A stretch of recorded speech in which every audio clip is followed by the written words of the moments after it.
नमस्कार। आज आम नवेम्बर 2025 किछि गुरुत्वपूर्ण जातीय घटनावली उपरे एक द्रुत आलोचना करिबा। एही आलोचना विशेष भावरे सेमानंक पई जो माने प्रतियोगितामूलक परीक्षा पई प्रस्तुत हेउचंती। आमे प्रश्न एवं उत्तर माध्यमरे आगोकू बढ़िबा। हाँ बिल्कुल, प्रश्नोत्तर शैली रे मुख्य तथ्यगुड़ी को मने रखिबा बहुत सहज हुए। आमर उद्देश्य हेउछि प्रत्येक विषय को स्पष्ट आउ संक्षिप्त भावरे बुझाइबा। तेबे चलंतु आरंभ करिबा। ठीक अछि। तेबे आमर प्रथम प्रश्न question 1, which ministry in collaboration with the Ministry of Education and Ministry of Tribal Affairs launched the Model Youth Gram Sabha initiative in New Delhi to foster democratic leadership?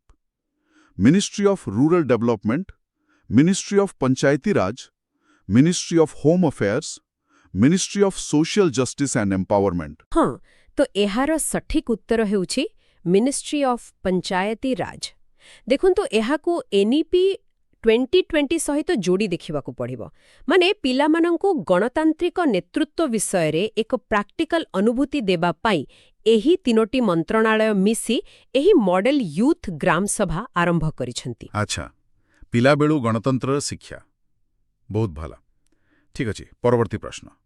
India has received a 6-month waiver from US sanctions on which port, allowing continued Indian operations there until at least April 2026. Bandar Abbas Port, Gwadar Port, Chabahar Port, Duke Port. एहार उत्तर त स्पष्ट, Chabahar port. America Iran रे थिबा एही Chabahar बंदर उपरे माने प्रतिबंधककू आउ 6 मास पाई कुहळ करिछि। एटा भारत पाई बहुत जरूरी, कारण एहा द्वारा पाकिस्तान को बाईपास करी अफगानिस्तान आउ मध्य एशिया सह संपर्क रखिएब। हाँ, यह एक बड़ कूटनैतिक सफलता। ठीक अछि।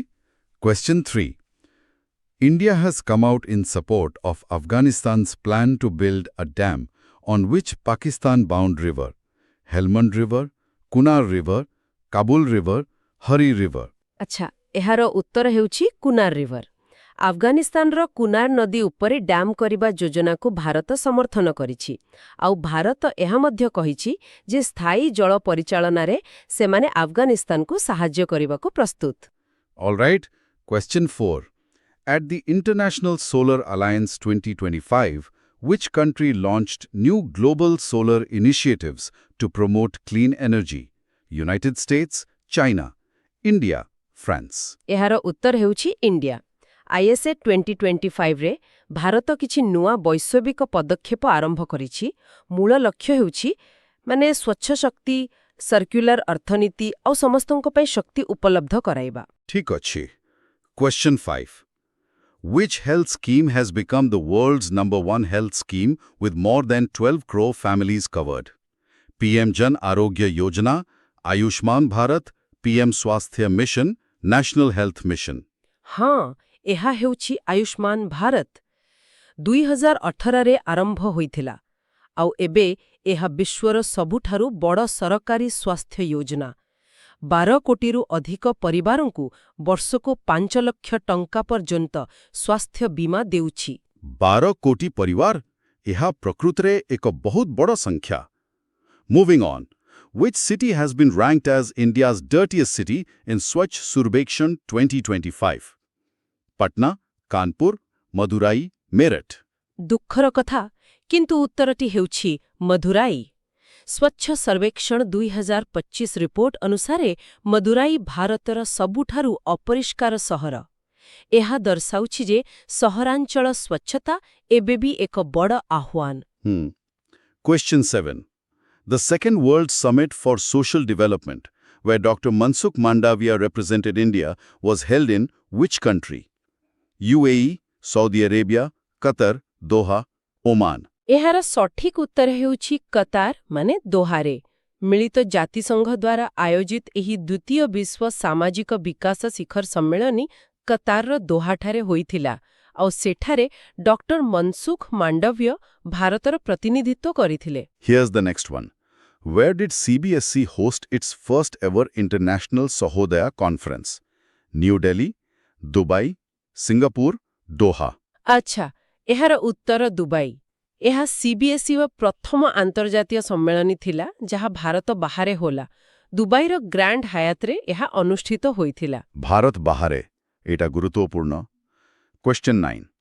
Which state became the first in India to partner with Starlink for satellite-based internet services?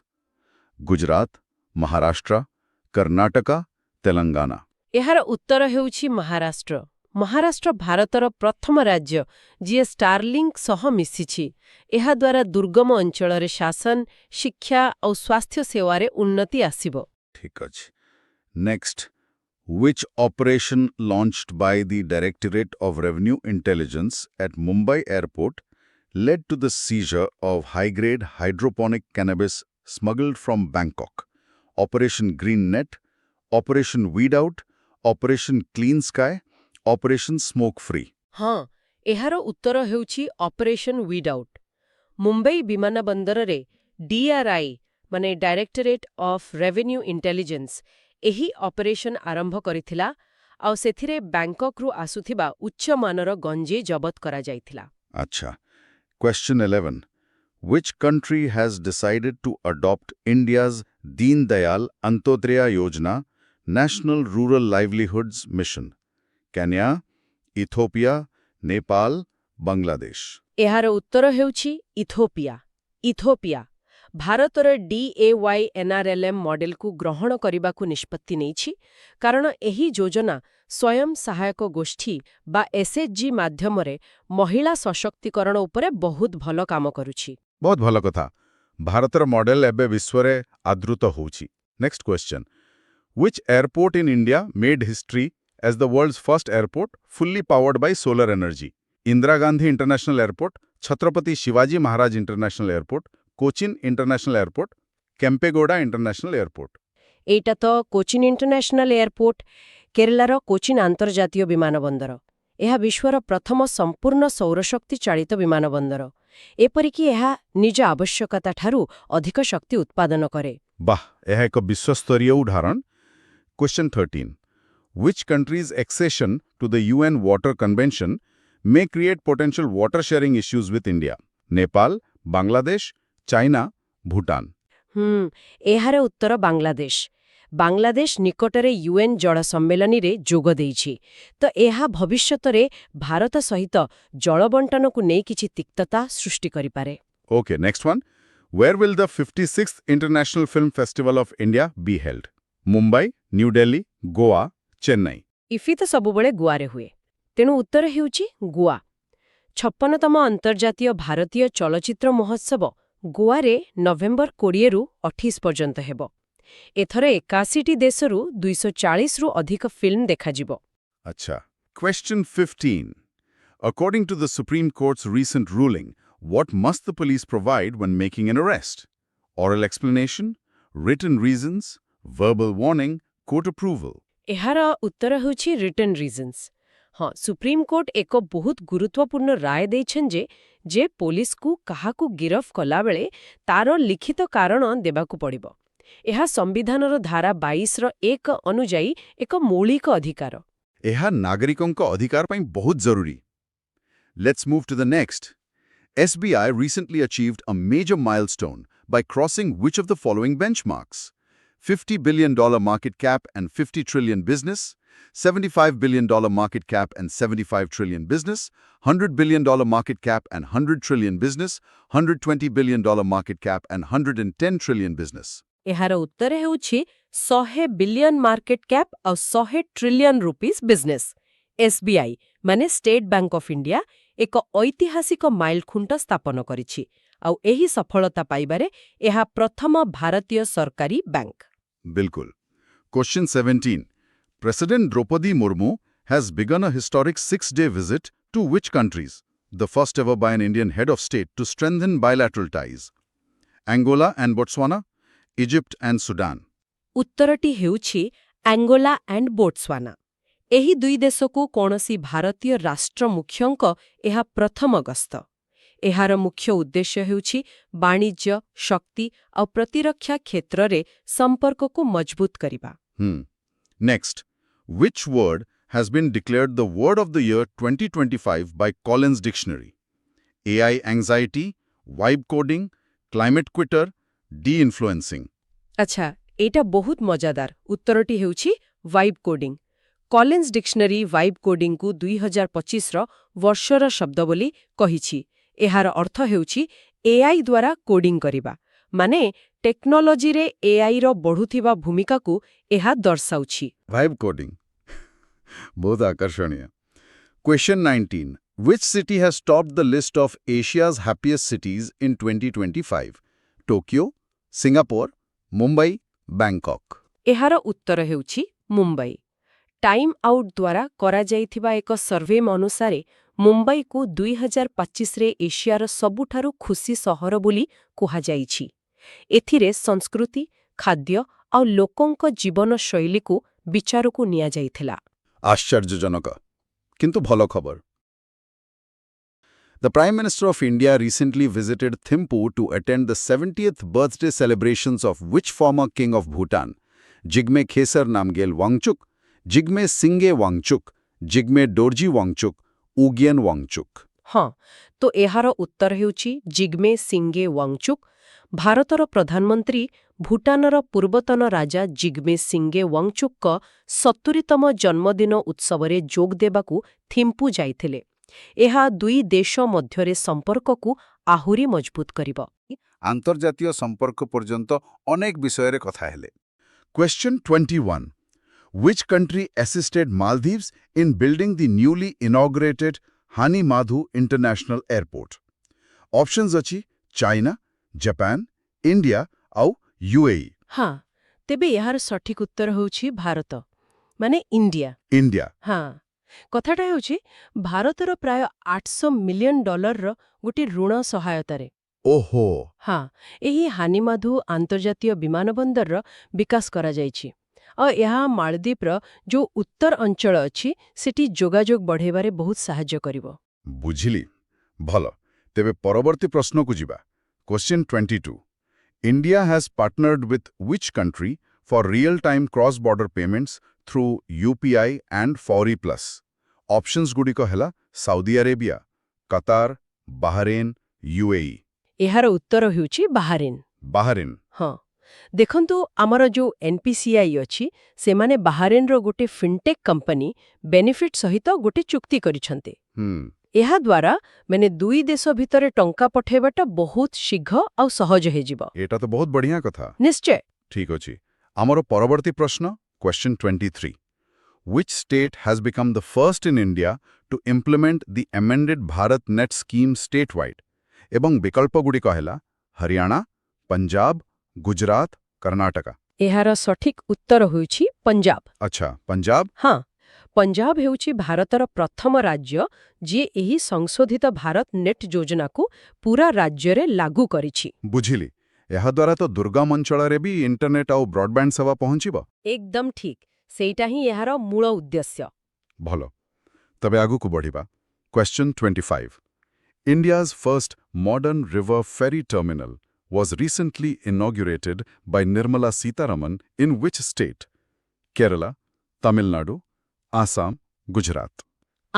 ଏହାର ଉତ୍ତର ହେଉଛି ଆସାମ Assam? ହଁ କେନ୍ଦ୍ରମନ୍ତ୍ରୀ ନିର୍ମଳା ସୀତାରମଣ ଆସାମର ବ୍ରହ୍ମପୁତ୍ର ନଦୀକୂଳରେ ଗୋଟେ ଟର୍ମିନାଲର ଉଦ୍ଘାଟନ କରିଛନ୍ତି ଏହାର ନାଁ ହେଉଛି ଗୁଆହାଟି ଗେଟୱେ ଟର୍ମିନାଲ ଆଉ ଏଇଟା ହେଉଛି ଭାରତର ପ୍ରଥମ ଆଧୁନିକ ନଦୀ ଫେରି ଟର୍ମିନାଲ ବହୁତ ବଢ଼ିଆ.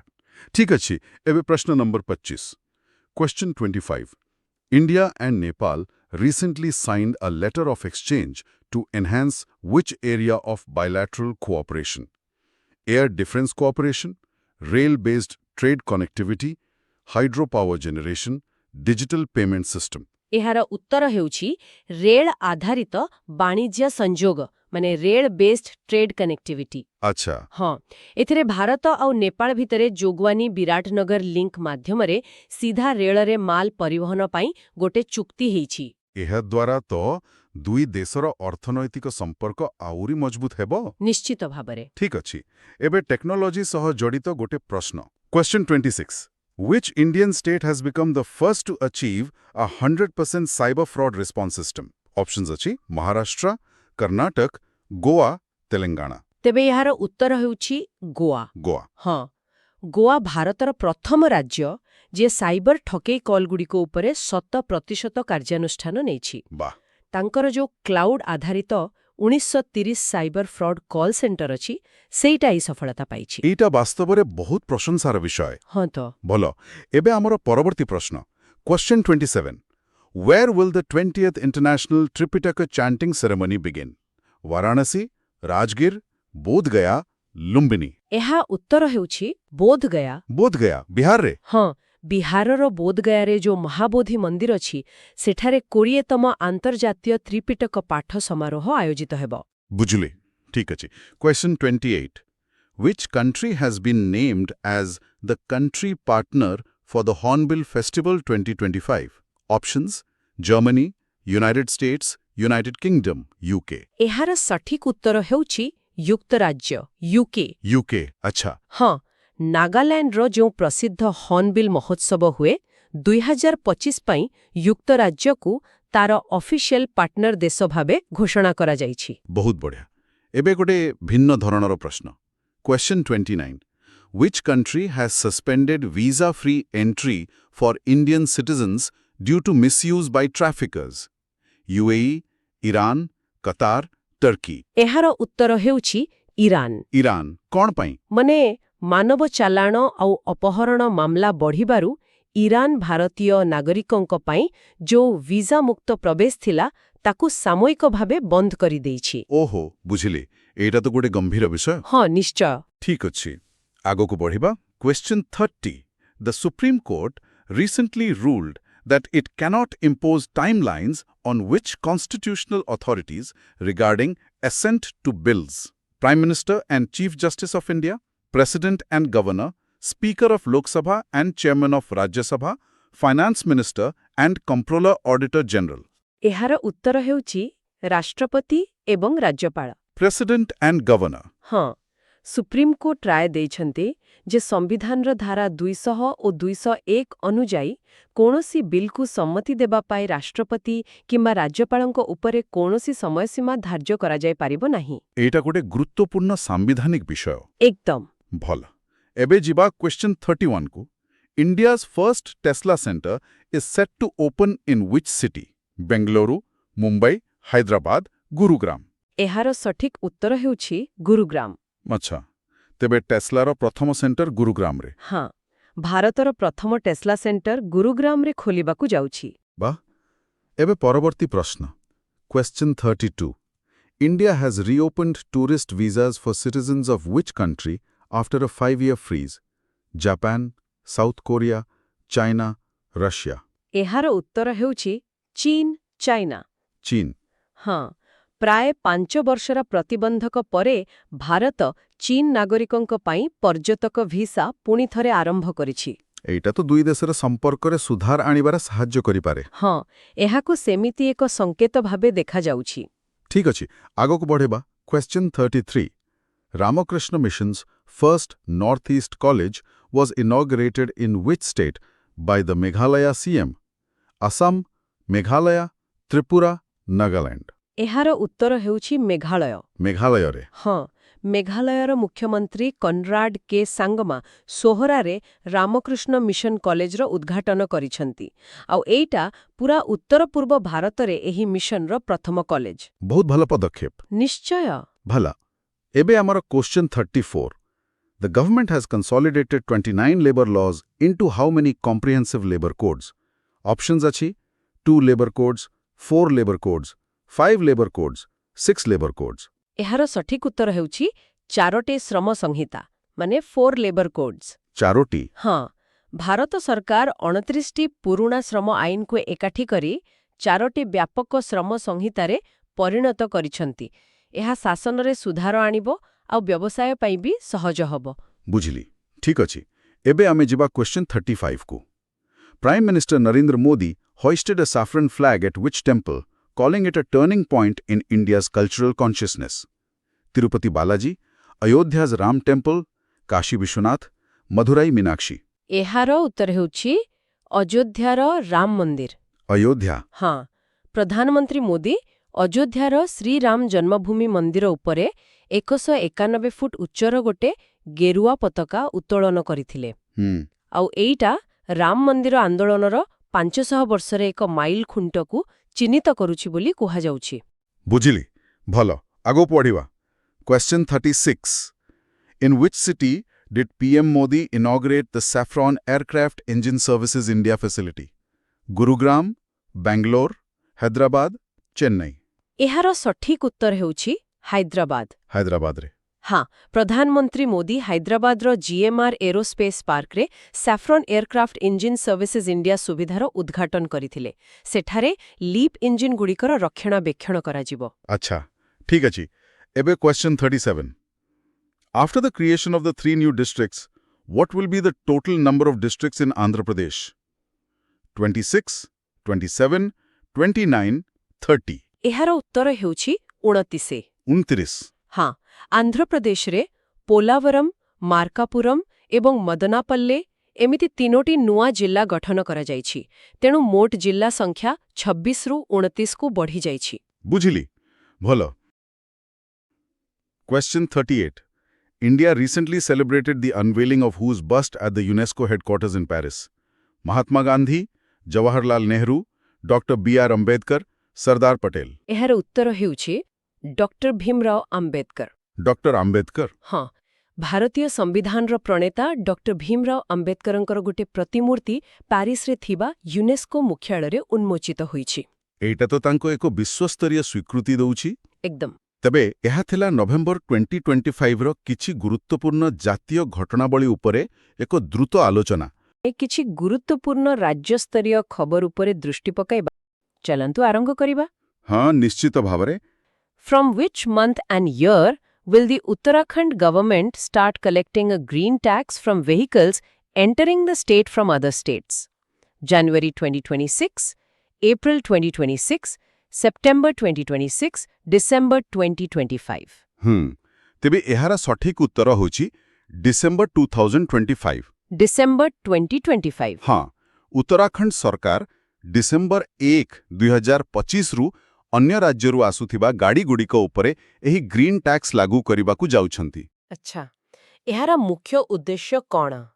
ଏହାର ମୂଳ ଉଦ୍ଦେଶ୍ୟ ହେଉଛି ପ୍ରଦୂଷଣକୁ ନିୟନ୍ତ୍ରଣ କରିବା ଆଉ ଖାସ୍ କରି ହିମାଳୟ ପରିବେଶକୁ ସୁରକ୍ଷା ଦେବା। ବୁଝିଲି। ଆଉ ଏହାକୁ କେମିତି ଲାଗୁ କରାଯିବ? ସବୁଠୁ ମଜା କଥା ହେଉଛି ଏହାକୁ ସ୍ୱୟଂଚାଳିତ ନମ୍ବର ପ୍ଲେଟ୍ ଚିହ୍ନଟକାରୀ କ୍ୟାମେରା ମାଧ୍ୟମରେ ଲାଗୁ କରାଯିବ। ଓ, ମାନେ ଟେକ୍ନୋଲୋଜିର ବ୍ୟବହାର। ଏକଦମ ବହୁତ ଭଲ। ଏବେ ପରବର୍ତ୍ତୀ ପ୍ରଶ୍ନକୁ ଯିବା। ଏହା ସଂସ୍କୃତି ସହିତ ଜଡ଼ିତ। Which Indian city has been included in UNESCO's Creative Cities Network as a creative city of gastronomy? Jaipur, Indore, Lucknow, Hyderabad. ଏଇଟା ବହୁତ ଚର୍ଚ୍ଚାରେ ଥିଲା। ଏହାର ଉତ୍ତର ହେଉଛି ଲକ୍ଷ୍ନୌ। Lucknow. ହଁ ୟୁନେସ୍କୋର 43ତମ ସାଧାରଣ ସମ୍ମିଳନୀରେ ଲକ୍ଷ୍ନୌକୁ କ୍ରିଏଟିଭ୍ ସିଟି ଅଫ୍ ଗ୍ୟାଷ୍ଟ୍ରୋନମି ବା ପାକକଳାର ସୃଜନଶୀଳ ସହର ଭାବରେ ଘୋଷଣା କରାଯାଇଛି। ଏହି ମାନ୍ୟତା କାହିଁକି ଦିଆଗଲା? ଦେଖନ୍ତୁ ଏହା ଲକ୍ଷ୍ନୌର ଶତାବ୍ଦୀ ପୁରୁଣା ଅବଧି ଖାଦ୍ୟ, ସେଠାକାର ଜୀବନ୍ତ ଖାଦ୍ୟ ପରମ୍ପରା ଆଉ ତାର ସାଂସ୍କୃତିକ ଐତିହ୍ୟକୁ ଦିଆଯାଇଥିବା ଏକ ସମ୍ମାନ। ବାସ୍ତବରେ ଏକ ବଡ଼ ସ୍ୱୀକୃତି। ନିଶ୍ଚିତ ଠିକ୍ ଅଛି। ଆମର ପରବର୍ତ୍ତୀ ପ୍ରଶ୍ନ ପରିବେଶ ଏବଂ ଜୈବ ବିବିଧତା ବିଷୟରେ। Which state has declared Rohu as its state fish to boost aquatic biodiversity? Haryana, Punjab, West Bengal, Odisha. ଏହାର ସଠିକ ଉତ୍ତର ହେଉଛି ପଞ୍ଜାବ। ପଞ୍ଜାବ? ହଁ ପଞ୍ଜାବ ସରକାର ରାଜ୍ୟରେ ଜଳଜ ଜୈବ ବିବିଧତାର ସଂରକ୍ଷଣ ପାଇଁ ଆଉ ତାକୁ ପ୍ରୋତ୍ସାହନ ଦେବା ପାଇଁ ରୋହି ମାଛକୁ ରାଜ୍ୟ ମାଛ ଭାବରେ ଆନୁଷ୍ଠାନିକ ଭାବେ ଘୋଷଣା କରିଛନ୍ତି। କେବଳ ଏକ ଘୋଷଣା ଦ୍ୱାରା କ'ଣ ଫରକ ପଡ଼ିବ? ନା ଏହା କେବଳ ଘୋଷଣା ନୁହେଁ, ଏହା ଏକ ପ୍ରତୀକ। ଏହାଦ୍ୱାରା ସେହି ପ୍ରଜାତିର ସଂରକ୍ଷଣ ପାଇଁ ସ୍ୱତନ୍ତ୍ର ଧ୍ୟାନ ଦିଆଯାଏ ଆଉ ସରକାରୀ ଯୋଜନା ବି ଆରମ୍ଭ ହୁଏ। ବୁଝିଲି। ଏବେ ଭିତ୍ତିଭୂମି ସମ୍ବନ୍ଧୀୟ ଏକ ପ୍ରଶ୍ନ। The Maharashtra government has approved the extension of the Uttan Virat Sea link to which port? Nahava Shiva Port, Vadhavan Port, Jaigarh Port, Dighi Port. ଏହାର ଉତ୍ତର ହେଉଛି ୱାଧବନ ପୋର୍ଟ। Vadhavan Port? ହଁ ମହାରାଷ୍ଟ୍ର ସରକାର ଉତ୍ତନ ବିରାଟ ସାମୁଦ୍ରିକ ଲିଙ୍କକୁ ୱାଧବନ ପୋର୍ଟ ପର୍ଯ୍ୟନ୍ତ ବୃଦ୍ଧି କରିବାକୁ ଅନୁମୋଦନ ଦେଇଛନ୍ତି। ଏହା କେତେ ବଡ଼ ପ୍ରକଳ୍ପ? ଏହା ଏକ ବହୁତ ବଡ଼ ପ୍ରକଳ୍ପ, ପାଖାପାଖି 55.12 କିଲୋମିଟର ଲମ୍ବା। ଓହୋ। ଆଉ ଏହା ମହାରାଷ୍ଟ୍ରରେ ଉତ୍ତର ଦକ୍ଷିଣ ସଂଯୋଗକୁ ଆହୁରି ମଜବୁତ କରିବ। ଠିକ୍ ଅଛି। ଏବେ ଏକ ଗୁରୁତ୍ୱପୂର୍ଣ୍ଣ ସାମାଜିକ ସଂସ୍କାର ସମ୍ବନ୍ଧୀୟ ପ୍ରଶ୍ନ। Recently which Indian state has passed a bill to ban polygamy? Kerala, Uttar Pradesh, Assam, Madhya Pradesh. ଏହା ଏକ ଐତିହାସିକ ନିଷ୍ପତ୍ତି। ସଠିକ୍ ଉତ୍ତର ହେଉଛି ଆସାମ। ଆସାମ? ଏହି ଆଇନରେ କ'ଣ ସବୁ ବ୍ୟବସ୍ଥା ଅଛି? ଦେଖନ୍ତୁ, ଆସାମ ସରକାର ରାଜ୍ୟରେ ବହୁବିବାହକୁ ନିଷିଦ୍ଧ କରିବା ପାଇଁ ଏହି ଆଇନ ଆଣିଛନ୍ତି। ଏହି ଆଇନ ଅନୁଯାୟୀ ବହୁବିବାହ ମାନେ ଏହା ଏକ ଅପରାଧ ଭାବେ ଗଣାଯିବ। ଅପରାଧ? ହଁ, ଆଉ ଏଥିପାଇଁ 7 ବର୍ଷ ପର୍ଯ୍ୟନ୍ତ କାରାଦଣ୍ଡର ବ୍ୟବସ୍ଥା ବି ରହିଛି। ଏହା ବାସ୍ତବରେ ଏକ ବଡ଼ ପଦକ୍ଷେପ। ଏକଦମ। ଆଉ ସବୁଠୁ ଭଲ କଥା ହେଉଛି ପ୍ରଭାବିତ ମହିଳାଙ୍କ ପାଇଁ କ୍ଷତିପୂରଣର ବ୍ୟବସ୍ଥା ମଧ୍ୟ ଅଛି। ଯାହା ଲିଙ୍ଗଗତ ସମାନତାକୁ ପ୍ରୋତ୍ସାହିତ କରିବ। ହଁ, ଠିକ୍ ସେଇଆ। ବହୁତ ଭଲ। Which teen from Andhra Pradesh has been selected for elite astronaut training, positioning her for a 2029 space mission? Jahanvi Dangeti, Kunchala Kevalya Reddy, Kalpana Chawla, Sunita Williams. ଏହା ଏକ ବହୁତ ପ୍ରେରଣାଦାୟକ ଖବର। ଏହାର ଉତ୍ତର ହେଉଛି କୁଞ୍ଚଲା Kaivalya Reddy. Kunchala Kevalya Reddy. ହଁ, ସେ ଆନ୍ଧ୍ରପ୍ରଦେଶର ପୂର୍ବ ଗୋଦାବରୀ ଅଞ୍ଚଳର, ମାତ୍ର 17 ବର୍ଷ ବୟସ ତାଙ୍କର। ଆଉ ତାଙ୍କୁ କେଉଁଥି ପ୍ରଶିକ୍ଷଣ ପାଇଁ ବଛାଯାଇଛି? ତାଙ୍କୁ ଫ୍ଲୋରିଡାର ଟାଇଟାନ୍ସ ସ୍ପେସ୍ ଇଣ୍ଡଷ୍ଟ୍ରିଜରେ ମହାକାଶଚାରୀ ପ୍ରଶିକ୍ଷଣ ପାଇଁ ମନୋନୀତ କରାଯାଇଛି। ଏହା ଏକ ବହୁତ ବଡ଼ ସଫଳତା। ବହୁତ ବଡ଼। 36ଟି ଦେଶରୁ 150 ପ୍ରାର୍ଥୀଙ୍କ ମଧ୍ୟରୁ ତାଙ୍କୁ ବଛାଯାଇଛି। ଭାବନ୍ତୁ ଥରେ। ଅବିଶ୍ୱାସନୀୟ। ଏହା ଅନ୍ତର୍ଜାତୀୟ ମହାକାଶ କାର୍ଯ୍ୟକ୍ରମରେ ଭାରତର ବଢ଼ୁଥିବା ଭୂମିକାକୁ ଦର୍ଶାଉଛି। ନିଶ୍ଚିତ ଭାବରେ। ଆଜି ଆମେ କିଛି ବହୁତ ଗୁରୁତ୍ୱପୂର୍ଣ୍ଣ ଆନ୍ତର୍ଜାତୀୟ ସମ୍ମିଳନୀ ବିଷୟରେ କଥା ହେବା। ତେବେ ପ୍ରଥମ ପ୍ରଶ୍ନଟି ହେଉଛି, Which country is set to host the COP32 2027 UN Climate Change Conference, becoming the first East African nation to do so? और विकल्पଗୁଡ଼ିକ ହେଲା କେନିଆ, ଇଥିଓପିଆ, ତାଞ୍ଜାନିଆ, ୟୁଗାଣ୍ଡା। ଏହାର ସଠିକ୍ ଉତ୍ତର ହେଉଛି ଇଥିଓପିଆ। କିନ୍ତୁ ଏହା କେବଳ ଗୋଟେ ତଥ୍ୟ ନୁହେଁ, ବୁଝିଲେ? ଏହା ପଛରେ ଗୋଟେ ବହୁତ ବଡ଼ କୂଟନୈତିକ ସଂକେତ ଅଛି। ଓହୋ, କେମିତି? ଦେଖନ୍ତୁ, ପ୍ରଥମ ଥର ପାଇଁ ପୂର୍ବ ଆଫ୍ରିକାର କୌଣସି ଦେଶ ଏତେ ବଡ଼ ଜଳବାୟୁ ସମ୍ମିଳନୀ ଆୟୋଜନ କରୁଛି। ଆଉ COPର ଅର୍ଥ ତ ଆମେ ଜାଣିଛେ, କନଫରେନ୍ସ ଅଫ୍ ଦ ପାର୍ଟିଜ୍, ମାନେ ଜାତିସଂଘର ସବୁ ସଦସ୍ୟ ଦେଶଙ୍କର ବାର୍ଷିକ ବୈଠକ। ହଁ, ଠିକ୍। କିନ୍ତୁ ଇଥିଓପିଆରେ ହେଲେ କ'ଣ? ମାନେ କ'ଣ ଏମିତି ବିଶେଷ ଫରକ ପଡ଼ିବ? ଏଇଟା ତ ଖାଲି ଗୋଟେ ଜାଗା ପରିବର୍ତ୍ତନ। ନା, ଆଦୌ ନୁହେଁ। ଦେଖନ୍ତୁ, ଆଫ୍ରିକୀୟ ୟୁନିୟନର ମୁଖ୍ୟାଳୟ କେଉଁଠି ଅଛି? ଇଥିଓପିଆର ରାଜଧାନୀ ଏଡିସ୍ ଆବାବାରେ।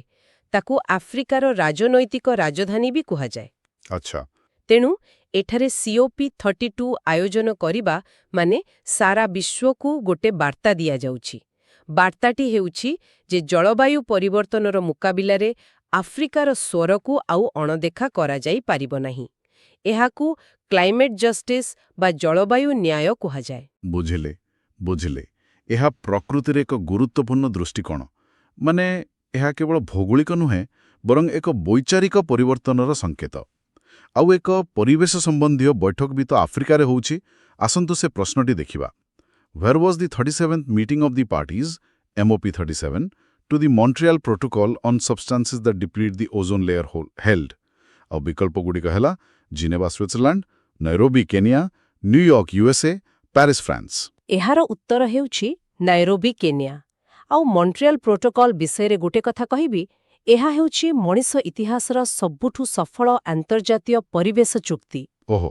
ହଁ, ଏହା ଓଜୋନ୍ ସ୍ତରକୁ କ୍ଷତି କରୁଥିବା ରାସାୟନିକ ପଦାର୍ଥ, ମାନେ ସେଇ CFCs, ଯାହା ଫ୍ରେଜ୍ ଏସିରେ ବ୍ୟବହାର ହେଉଥିଲା, ତାକୁ ବନ୍ଦ କରିବା ପାଇଁ ହୋଇଥିଲା। ଆଉ ଏହା ଏତେ ସଫଳ ହୋଇଛି ଯେ ବୈଜ୍ଞାନିକମାନେ କହୁଛନ୍ତି 2066 ସୁଦ୍ଧା ଓଜୋନ୍ ଛିଦ୍ର ସମ୍ପୂର୍ଣ୍ଣ ଭାବେ ଭଲ ହୋଇଯିବ।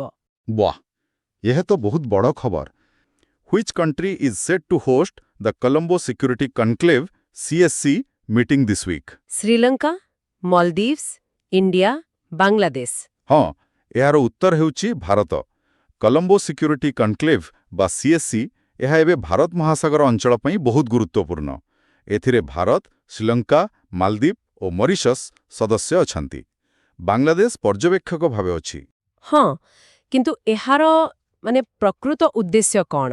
କାରଣ ଏମିତି ସୁରକ୍ଷା ଗୋଷ୍ଠୀଗୁଡ଼ିକର ସାଧାରଣତଃ ଆଉ କିଛି ଭିତରି ଉଦ୍ଦେଶ୍ୟ ଥାଏ ନୁହେଁ କି? ଆପଣ ଏକଦମ ମୂଳ କଥାଟି ପଚାରିଲେ।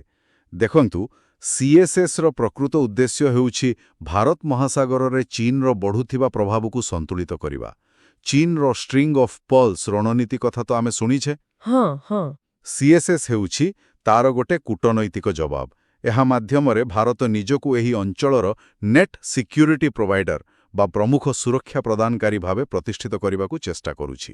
ଆଚ୍ଛା, ଭାରତ କେବଳ ସୁରକ୍ଷା ନୁହେଁ, ସଂରକ୍ଷଣରେ ବି ନେତୃତ୍ୱ ନେବାକୁ ଚାହୁଁଛି। ପରବର୍ତ୍ତୀ ପ୍ରଶ୍ନ ସେହି ବିଷୟରେ। India will host the first ever global big cat summit in 2026. Where will it be organised? ଏହାର ବିକଳ୍ପଗୁଡ଼ିକ ହେଲା ମୁମ୍ବାଇ, ନ୍ୟୁ ଦିଲ୍ଲୀ, ଜୟପୁର, ବେଙ୍ଗଲୁରୁ। ଏହାର ଆୟୋଜନ ନୂଆଦିଲ୍ଲୀରେ କରାଯିବ। ଆଉ ଏହା ଗୋଟେ ବହୁତ ବଡ଼ ପଦକ୍ଷେପ। ଏହି ସମ୍ମିଳନୀ ମାଧ୍ୟମରେ ଭାରତ ବାଘ, ସିଂହ, ଚିତାବାଘ, ହିମଚିତା ଏମିତି ଦୁନିଆର 7ଟି ବଡ଼ ବିଲେଇ ପ୍ରଜାତିଙ୍କ ସଂରକ୍ଷଣ ପାଇଁ ଗୋଟେ ବିଶ୍ୱସ୍ତରୀୟ ମେଣ୍ଟ ତିଆରି କରୁଛି। India hosted the second regional open digital health summit 2025 in which city? New Delhi, Mumbai, Bengaluru, Hyderabad. ଏହାର ଉତ୍ତର ମଧ୍ୟ ନୂଆଦିଲ୍ଲୀ। ଏହି ସମ୍ମିଳନୀର ମୁଖ୍ୟ ଉଦ୍ଦେଶ୍ୟ ହେଲା ଦକ୍ଷିଣ ପୂର୍ବ ଏସିଆ ଦେଶମାନଙ୍କ ମଧ୍ୟରେ ଡିଜିଟାଲ ସ୍ୱାସ୍ଥ୍ୟ କ୍ଷେତ୍ରରେ ସହଯୋଗ ବଢ଼ାଇବା। ଏଠାରେ ଓପନ୍ ଡିଜିଟାଲ ଶବ୍ଦଟି ବହୁତ ଗୁରୁତ୍ୱପୂର୍ଣ୍ଣ, ମାନେ ଏକ ଖୋଲା ଟେକ୍ନୋଲୋଜି ଢାଞ୍ଚା, ଯାହାକୁ ଯେ କେହି ବ୍ୟବହାର କରିପାରିବ। ଆଚ୍ଛା, ଏଇଟା ତ ମାନେ ଆମ ୟୁପିଆଇର ସଫଳତା କାହାଣୀ ଭଳି ଶୁଭାଯାଉଛି ନୁହେଁ କି? ଯେମିତି ଆମେ ଡିଜିଟାଲ ପେମେଣ୍ଟ ପାଇଁ ଏକ ଓପନ୍ ନେଟୱାର୍କ ତିଆରି କଲୁ, ସେମିତି କ'ଣ ସ୍ୱାସ୍ଥ୍ୟ କ୍ଷେତ୍ରରେ ବି କରିବାକୁ ଯାଉଛୁ? ଏକଦମ ଠିକ୍ ଧରିଛନ୍ତି।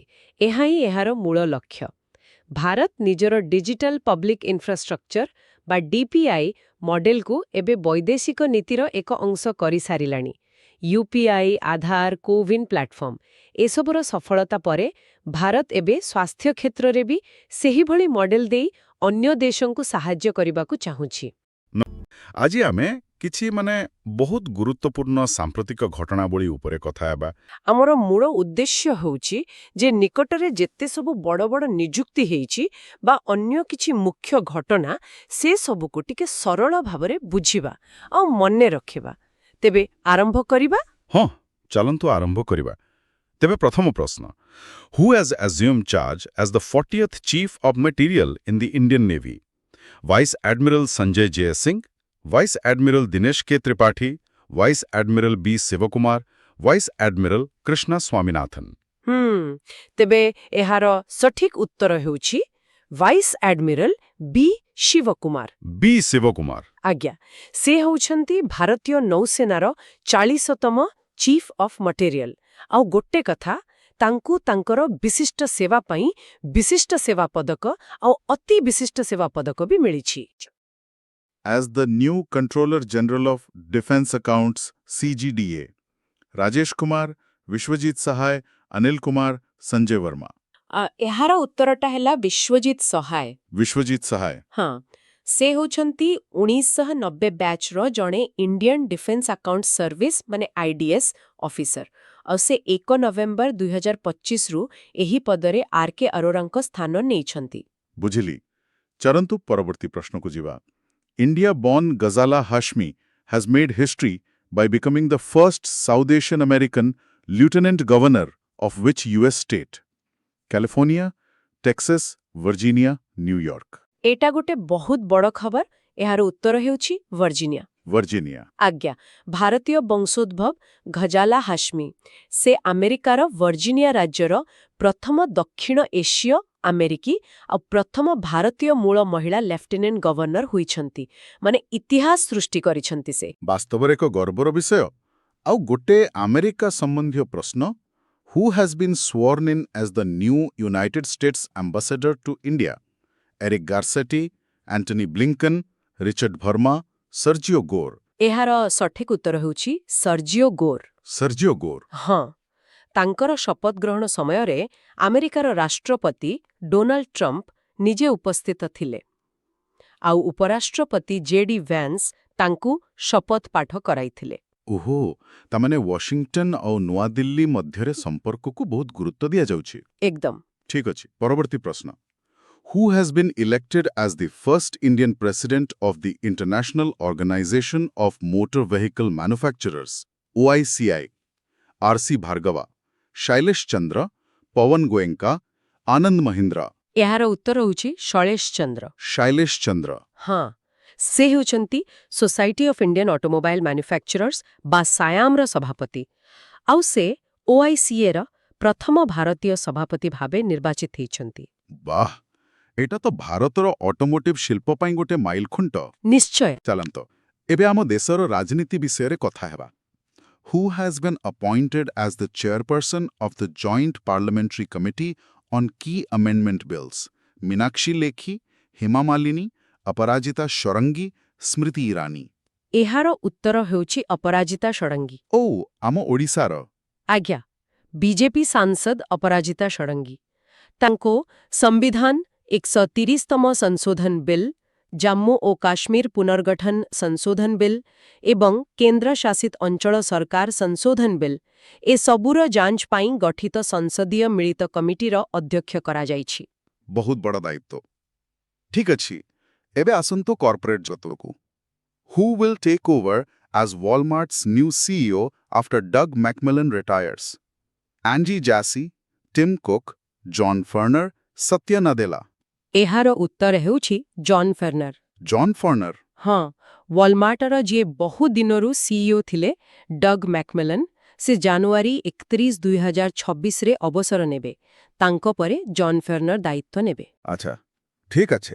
ଏବେ ପୁଣି ଥରେ ରାଜ୍ୟ ରାଜନୀତିକୁ ଫେରିବା। Nitish Kumar will take oath as Chief Minister of Bihar for which number time? 8th time, 9th time, 10th time, 11th time?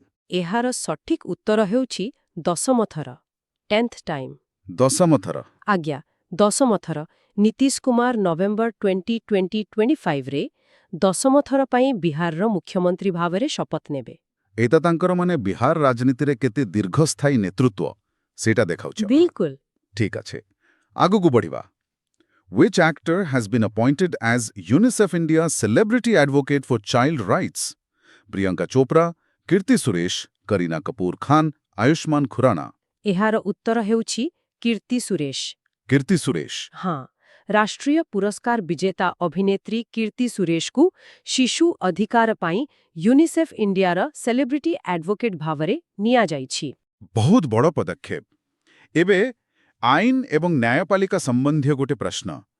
Who has been nominated as the executive chairman of NALSA? Justice D.Y. Chandrachud, Justice Sanjeev Khanna, Justice Vikram Nath, Justice B.R. Gawai. ଏହାର ଉତ୍ତର ହେଉଛି justice Bikram ନାଥ।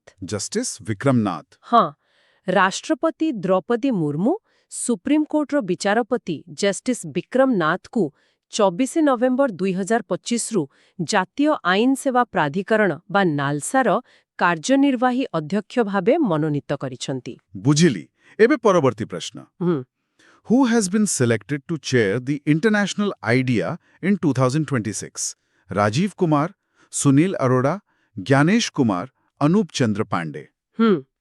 ଏହାର ଉତ୍ତରଟା ହେଲା Gyanesh Kumar. Gyanesh Kumar? ଆଜ୍ଞା, ସେ 2026 ମସିହାରେ international ଆଇଡିଆର ଅଧ୍ୟକ୍ଷତା କରିବେ ଆଉ ବିଶ୍ୱସ୍ତରରେ ଗଣତାନ୍ତ୍ରିକ ଅନୁଷ୍ଠାନଗୁଡ଼ିକୁ ମଜବୁତ କରିବା ପାଇଁ ଯେଉଁ ପ୍ରୟାସ ହେବ ତାର ନେତୃତ୍ୱ ନେବେ।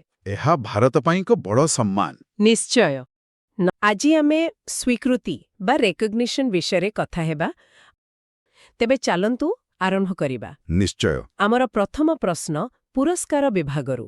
Who conferred the Bhupen Hazarika Awards celebrating North-East icons? Amit Shah, Rajnath Singh, Jyotiraditya Scindia, କିରଣ ରିଜିଜୁ। ଏହାର ଉତ୍ତର ହେଉଛି ଜ୍ୟୋତିରାଦିତ୍ୟ ସିନ୍ଧିଆ। ଜ୍ୟୋତିରାଦିତ୍ୟ ସିନ୍ଧିଆ ମାନେ କେନ୍ଦ୍ରମନ୍ତ୍ରୀ। ଏକଦମ। ସେ ହେଉଛନ୍ତି କେନ୍ଦ୍ର ଯୋଗାଯୋଗ ଏବଂ ଉତ୍ତର ପୂର୍ବ କ୍ଷେତ୍ର ବିକାଶ ମନ୍ତ୍ରୀ। ଆଚ୍ଛା। ଆଉ ଏହି ପୁରସ୍କାରଟି ଗୁଆହାଟୀରେ ଦିଆଯାଇଥିଲା, ବିଶେଷ କରି ଡକ୍ଟର ଭୂପେନ ହଜାରିକାଙ୍କ ଶତବାର୍ଷିକୀ ଅବସରରେ। ଓହୋ, ଶତବାର୍ଷିକୀରେ। ସେଇଟା ତ ବହୁତ ଗୁରୁତ୍ୱପୂର୍ଣ୍ଣ। ହଁ, ଏହା କେବଳ ପୁରସ୍କାର ନୁହେଁ ବରଂ ଉତ୍ତର ପୂର୍ବର ସଂସ୍କୃତିକୁ ମୁଖ୍ୟ ସ୍ରୋତରେ ସାମିଲ କରିବାର ଏକ ପ୍ରୟାସ। ବହୁତ ବଢ଼ିଆ। ଏବେ ପରିବେଶ କ୍ଷେତ୍ରକୁ ଯିବା। Which Indian climate activist has been named among Time's 100 most influential climate leaders? Sonam Wangchuk, वंदना शिवा, सुनीता नारायण, मेधा पाटकर। ଏହାର ଉତ୍ତରତା ସୋନମ ୱାଙ୍ଗଚୁକ୍, ओहो सोनम वांगचुक। ଯେ 3 ଇଡିୟଟ୍ସ ଫିଲ୍ମର ପ୍ରେରଣା ଥିଲେ। एकदम ସେହି ସୋନମ ୱାଙ୍ଗଚୁକ୍। ତାଙ୍କୁ ହିଁ ଟାଇମ୍ 100 କ୍ଲାଇମେଟ୍ 2025 ତାଲିକାରେ ସ୍ଥାନ ମିଳିଛି। କିନ୍ତୁ ତାଙ୍କର ପ୍ରକୃତ କାମ କ'ଣ, ମାନେ ଏତେ ବଡ଼ ସ୍ୱୀକୃତି ପାଇଁ? ଦେଖନ୍ତୁ, ତାଙ୍କର ଯୋଉ ଆଇସ୍ ସ୍ତୂପ ପ୍ରକଳ୍ପ ଅଛି ଲଦାଖରେ, ହଁ ମୁଁ ଶୁଣିଛି ସେ ବିଷୟରେ। ସେଇଟା ଗୋଟେ ଅଦ୍ଭୁତ କାମ। ଶୀତ ଦିନର ପାଣିକୁ ବରଫ କରି ସାଇତି ରଖିବା ଆଉ ଗ୍ରୀଷ୍ମ ଋତୁରେ ବ୍ୟବହାର କରିବା। ମାନେ ଏକଦମ ସରଳ ସ୍ଥାନୀୟ ଜ୍ଞାନକୌଶଳର ବ୍ୟବହାର। ବିଲକୁଲ। ଆଉ ଟାଇମ୍ ମ୍ୟାଗାଜିନ୍ ଏହି କଥାକୁ ହିଁ ସ୍ୱୀକୃତି ଦେଇଛି। ବୁଝିଲେ। ଏବେ ଟିକେ ଖେଳ ଜଗତକୁ ଯିବା। Who received the knighthood from King Charles III for services to football and philanthropy? ବିକଳ୍ପଗୁଡ଼ିକ ହେଲା Lionel Messi, Cristiano Ronaldo, David Beckham, Harry Kane. ଏହି ସମ୍ମାନ ମିଳିଛି ଡେଭିଡ୍ ବେକମ୍କୁ। ଡେଭିଡ୍ ବେକହମ୍, ତାଙ୍କୁ ନାଇଟହୁଡ୍ ଉପାଧି ମିଳିଲା? ହଁ, କିଙ୍ଗ ଚାର୍ଲସ ତୃତୀୟଙ୍କ ଦ୍ୱାରା। କେବଳ ଫୁଟବଲ ପାଇଁ ନୁହେଁ, ତାଙ୍କର ଜନକଲ୍ୟାଣମୂଳକ କାର୍ଯ୍ୟ ପାଇଁ ମଧ୍ୟ। ଏହାର ଅର୍ଥ ତାଙ୍କର ପ୍ରଭାବ ଖେଳ ପଡ଼ିଆ ବାହାରେ ବି ଅଛି। ନିଶ୍ଚିତ ଭାବରେ। ସେ ଜଣେ ଗ୍ଲୋବାଲ ଆଇକନ୍। ୟୁନେସେଫ୍ ସହିତ ତାଙ୍କର କାମ ବହୁତ ଗୁରୁତ୍ୱପୂର୍ଣ୍ଣ। ଏହି ନାଇଟହୁଡ୍ ତାଙ୍କର ସେହି ସାମଗ୍ରିକ ବ୍ୟକ୍ତିତ୍ୱକୁ ସ୍ୱୀକୃତି ଦେଉଛି। ଠିକ୍ କଥା। ଏବେ ଆଧ୍ୟାତ୍ମିକତା ଆଡ଼କୁ। Who received the world peace and security leadership award 2025 for contributions to peace and security? Dalai Lama, Gurudev Sri Sri Ravishankar, Kailash Satyarthi, Ban Ki Moon. ଏହି ପୁରସ୍କାର ପାଇଛନ୍ତି ଗୁରୁଦେବ ଶ୍ରୀ ଶ୍ରୀ ରବିଶଙ୍କର। ଆଚ୍ଛା, ଶ୍ରୀ ଶ୍ରୀ ରବିଶଙ୍କରଙ୍କୁ ତାଙ୍କୁ କାହିଁକି? ତାଙ୍କର ସଂଗଠନ ଆର୍ଟ ଅଫ୍ ଲିଭିଂ ମାଧ୍ୟମରେ ସେ ବିଶ୍ୱର ଅନେକ ସଂଘର୍ଷପୂର୍ଣ୍ଣ ଅଞ୍ଚଳରେ ଶାନ୍ତି ପାଇଁ କାମ କରିଛନ୍ତି। ହଁ, ମୁଁ ଜାଣିଛି। ତ ତାଙ୍କର ସେହି ପ୍ରୟାସ ପାଇଁ ତାଙ୍କୁ ବୋଷ୍ଟନ ଗ୍ଲୋବାଲ ଫୋରମ ଏହି ସମ୍ମାନ ଦେଇଛି। ବୁଝିଲେ। ଏବେ ସାହିତ୍ୟର ସବୁଠୁ ବଡ଼ ପୁରସ୍କାର, who has won the 2025 Booker prize for the novel Flesh? Salman Rushdie, Arundhati Roy, David Szalay, Margaret Atwood. ଉତ୍ତର? ଏହାର ଉତ୍ତର ହେଉଛି ଡେଭିଡ୍ ଷ୍ଟାଲେ। ଡେଭିଡ୍ ଷ୍ଟାଲେ। ଆଉ ଉପନ୍ୟାସର ନାଁ ଫ୍ଲେଶ୍। ଏଥିରେ ଏମିତି କ'ଣ ଖାସ୍ ଥିଲା? ଏହାର ଶୈଳୀ, ମାନେ ଏଥିରେ କୌଣସି ବଡ଼ ଘଟଣା ନାହିଁ। ଆଚ୍ଛା। ହଁ, ବରଂ ଜଣେ ସାଧାରଣ ମଣିଷର ନୀରବତା, ତାର ଅକୁହା ଭାବନାକୁ ବହୁତ ସୂକ୍ଷ୍ମ ଭାବରେ ଦେଖାଯାଇଛି। ମାନେ ଏହା ଆଧୁନିକ ଜୀବନର ଏକାକୀପଣ ଉପରେ ଆଧାରିତ? ଏକଦମ। ଆଉ ବୁକର ପୁରସ୍କାର ସବୁବେଳେ ଏମିତି କିଛି ନୂଆ ଶୈଳୀକୁ ହିଁ ଖୋଜିଥାଏ। ଠିକ୍ ଅଛି। ଏବେ ଭାରତକୁ ଫେରିବା। ଜଳ ସଂରକ୍ଷଣ ଉପରେ। Who presented the 6th national water awards on 18th November 2025? Narendra Modi, Droupadi Murmu, Bhupender Yadav, Gajendra Singh Shekhawat. ଏଇଟା ତ ସହଜ ଲାଗୁଛି। ହଁ, ଏହାର ଉତ୍ତର ହେଉଛି ରାଷ୍ଟ୍ରପତି ଦ୍ରୌପଦୀ ମୁର୍ମୁ। ରାଷ୍ଟ୍ରୀୟ ଜଳ ପୁରସ୍କାରର ଉଦ୍ଦେଶ୍ୟ କ'ଣ? ଦେଖନ୍ତୁ, ଜଳ ସଙ୍କଟ ଗୋଟିଏ ବଡ଼ ସମସ୍ୟା। ତ ଯେଉଁମାନେ ଜଳ ପରିଚାଳନା କ୍ଷେତ୍ରରେ ଭଲ କାମ କରୁଛନ୍ତି, ସେମାନଙ୍କୁ ପ୍ରୋତ୍ସାହିତ କରିବା ପାଇଁ। ବିଲକୁଲ। ରାଜ୍ୟ, ଜିଲ୍ଲା, ସଂସ୍ଥା ସମସ୍ତଙ୍କୁ, ଆଉ ରାଷ୍ଟ୍ରପତି ନିଜେ ଏହି ପୁରସ୍କାର ଦେବା ଦ୍ୱାରା ଏହାର ଗୁରୁତ୍ୱ ଆହୁରି ବଢ଼ିଯାଏ। ଠିକ୍। ଆଉ ଗୋଟେ ପରିବେଶ ପୁରସ୍କାର। Where were the winners of the Earthshot Prize 2025 announced? London, United kingdom, Rio, Brazil, New York, USA, Paris, France. ଏହାର ଉତ୍ତର? Rio, Brazil. Rio de Janeiro. ଏହି ସ୍ଥାନକୁ କାହିଁକି ବଛାଗଲା? କାରଣ 1992ରେ ସେଠାରେ ହିଁ ପ୍ରସିଦ୍ଧ ଅର୍ଥ ସମିଟ୍ ହୋଇଥିଲା। ଓହୋ, ହଁ। COP30 ପୂର୍ବରୁ ସେଠାରେ ଏହି ଆୟୋଜନ କରିବାର ଗୋଟେ ସାଙ୍କେତିକ ପଦକ୍ଷେପ। ବୁଝିଲି। ଏବେ ଆଗକୁ ବଢ଼ିବା। Who has been awarded the Indira Gandhi peace prize recently? Antonio Guterres, Angela Merkel, Jacinda Ardern, Michelle Bachelet. ଏହାର ଉତ୍ତର କ'ଣ? ଏହାର ଉତ୍ତର ହେଉଛି ମିଶେଲ ବଚଲେଟ୍। ମିଶେଲ ବାଚେଲେଟ୍। ସେ ତ ଚିଲିର ପୂର୍ବତନ ରାଷ୍ଟ୍ରପତି ଥିଲେ। ହଁ, ଆଉ ମିଳିତ ଜାତିସଂଘର ମାନବିକ ଅଧିକାର ଉଚ୍ଚାୟୁକ୍ତ ମଧ୍ୟ ଥିଲେ। ତାଙ୍କୁ କାହିଁକି ଏହି ପୁରସ୍କାର ଦିଆଗଲା? ତାଙ୍କର ସମଗ୍ର ଜୀବନ ମାନବିକ ଅଧିକାର ଓ ଲୋକତନ୍ତ୍ରର ସୁରକ୍ଷା ପାଇଁ ଲଢ଼ାଇରେ କଟିଛି। ଆଚ୍ଛା। ଚିଲିରେ ସାମରିକ ଶାସନ ବିରୁଦ୍ଧରେ ଲଢ଼େଇବାଠୁ ଆରମ୍ଭ କରି ମିଳିତ ଜାତିସଂଘରେ ସ୍ୱର ଉଠାଇବା ପର୍ଯ୍ୟନ୍ତ ତାଙ୍କର ଅବଦାନ ବହୁତ ବେଶୀ। ଠିକ୍ ଅଛି। ଆମ ପୁରସ୍କାର ବିଭାଗର ଶେଷ ପ୍ରଶ୍ନ। Which prominent Indian philanthropist was awarded with the Research Catalyst Award by ISP? Ratan Tata, NR Narayan ମୂର୍ତ୍ତି, ଅଜିମ ପ୍ରେମଜୀ, ଶିବ ନାଡର। ଏହାର ଉତ୍ତର? ଏହି ସମ୍ମାନ ପାଇଛନ୍ତି ଅଜିମ ପ୍ରେମଜୀ। ଅଜିମ ପ୍ରେମଜୀ, ବିପ୍ରୋର ପ୍ରତିଷ୍ଠାତା। କିନ୍ତୁ ରିସର୍ଚ୍ଚ କ୍ୟାଟାଲିଷ୍ଟ ଆୱାର୍ଡ, ଏହାର ଅର୍ଥ କ'ଣ? ଏଇଟା ତାଙ୍କ ବ୍ୟବସାୟ ପାଇଁ ନୁହେଁ, ଏହା ତାଙ୍କର ଶିକ୍ଷା ଆଉ ଗବେଷଣା କ୍ଷେତ୍ରରେ ଥିବା ଅବଦାନ ପାଇଁ। ମାନେ ତାଙ୍କ ଫାଉଣ୍ଡେସନ କାମ ପାଇଁ। ଏକଦମ। ସେ ଯେଉଁ ହଜାର ହଜାର କୋଟି ଟଙ୍କା ଦାନ କରିଛନ୍ତି, ଭାରତରେ ଏକ ଗବେଷଣା ଭିତ୍ତିକ ପରିବେଶ ସୃଷ୍ଟି କରିବା ପାଇଁ ଆଇଏସ୍ବି ତାକୁ ହିଁ ସମ୍ମାନ ଜଣାଇଛି। ସେ ଜଣେ କ୍ୟାଟାଲିଷ୍ଟ। ବହୁତ ବଢ଼ିଆ। ତେବେ ଏ ଥିଲା ପୁରସ୍କାର କଥା। ଏବେ ଆସନ୍ତୁ ଜିଆଇ ଟ୍ୟାଗ୍ ବିଷୟରେ କଥା ହେବା। ହଁ, ଏବେ ଆମେ ବ୍ୟକ୍ତିଗତ ସଫଳତାରୁ ସାମୂହିକ ପରିଚୟ ଆଡ଼କୁ ଯିବା। କିନ୍ତୁ ତା ପୂର୍ବରୁ ସାଧାରଣ ଭାବେ ଜିଆଇ ଟ୍ୟାଗ୍ କ'ଣ ଟିକେ ବୁଝାଇଦେବେ? ଦେଖନ୍ତୁ, ଏଇଟା କେବଳ ଏକ ସମ୍ମାନ ନୁହେଁ, ଏହା ଏକ ଆଇନଗତ ସୁରକ୍ଷା। ଆଇନଗତ ସୁରକ୍ଷା କେମିତି? ମାନେ ଯେତେବେଳେ କୌଣସି ଜିନିଷକୁ ଜିଆଇ ଟ୍ୟାଗ୍ ମିଳେ, ସେହି ନାଁରେ ଆଉ କେହି ନକଲି ଜିନିଷ ବିକ୍ରି କରିପାରିବେ ନାହିଁ। ଏହା କାରିଗରମାନଙ୍କୁ ସୁରକ୍ଷା ଦିଏ। ଆଚ୍ଛା, ଆଉ ଗ୍ରାହକଙ୍କୁ ମଧ୍ୟ ପ୍ରକୃତ ଜିନିଷ ମିଳେ। ବିଲକୁଲ। ଠିକ୍ ଅଛି। ତେବେ ପ୍ରକୃଷ୍ଣ Which traditional Lepcha musical instruments from Sikkim have recently been granted the GI Geographical Indication tag? Tungbuk and Tangdar, Tungbuk and Pumtong Pulit, Yangzey and Tangdar, Sanga and Yarka. ଏଥିରୁ କୋଉଟା? ଏହାର ଉତ୍ତର ହେଉଛି ତୁଙ୍ଗବୁକ୍ ଏବଂ ପୁମଟୋଙ୍ଗ ପୁଲିଟ। ବାଦ୍ୟଯନ୍ତ୍ରକୁ ଜିଆଇ ଟ୍ୟାଗ୍? ଏଇଟା ଟିକେ ନୂଆ ଲାଗୁଛି। ହଁ, କିନ୍ତୁ ଏହାର ମହତ୍ତ୍ୱ ବହୁତ, କାରଣ ଏହିଭଳି ପାରମ୍ପରିକ ବାଦ୍ୟଯନ୍ତ୍ର ଲୋପ ପାଇଯାଉଛି। ହଁ, ସେଇଟା ତ ଠିକ୍। ହଁ, ତ ଜିଆଇ ଟ୍ୟାଗ୍ ମିଳିବା ଦ୍ୱାରା ଏହାର ପରମ୍ପରା ବଞ୍ଚି ରହିବ, ଆଉ କାରିଗରମାନଙ୍କୁ ମଧ୍ୟ ପ୍ରୋତ୍ସାହନ ମିଳିବ। ଏବେ ଗୁଜରାତରୁ Ambaji marble, recently awarded the geographical indication GI tag, is known for its high quality what? Sandstone, black granite, white marble stone, red granite. ଏହାର ଉତ୍ତର?